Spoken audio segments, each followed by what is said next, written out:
શુદ્ધ સોનું 24 કેરેટનું હોય તો 18 કેરેટ સોનામાં શુદ્ધ સોનાની ટકાવારી ગણો. શુદ્ધ સોનું કેટલા કેરેટનું હોય?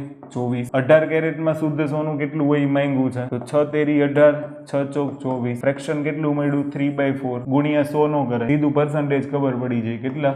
75%. 18 કેરેટ સોનામાં શુદ્ધ સોનું કેટલું હોય? 75%. માર્કેટમાં બીજું એક સોનું મેક્સિમમ ચાલે 22 કેરેટ. માની લો તમને 22 કેરેટમાં ગુણવત્તા જોઈએ છે તો 22/24 11 દુ 22 અને 12 દુ 24 તો 11/12. હવે દુવિધા આવી મિશ્ર અપૂર્ણાંક 12 એકા 12 એમાંથી એક બાદ કરો ડિવાઇડેડ બાય કેટલા આવશે? 12. તો 12 એકા 12 12 માંથી એક જાય તો 11/12. આ એક એટલે કેટલા ટકા? 100%. અને 1/12 એટલે -8 into 1/3%. 1/12 એટલે કેટલા પર્સન્ટેજ થાય? તો 1/12 ફ્રેક્શનમાં છે. ફ્રેક્શનમાંથી એને પર્સન્ટેજમાં કન્વર્ટ કરો તો 8 into 1/3% આવશે. 8 માં 1 ઉમેરો એટલે કેટલા?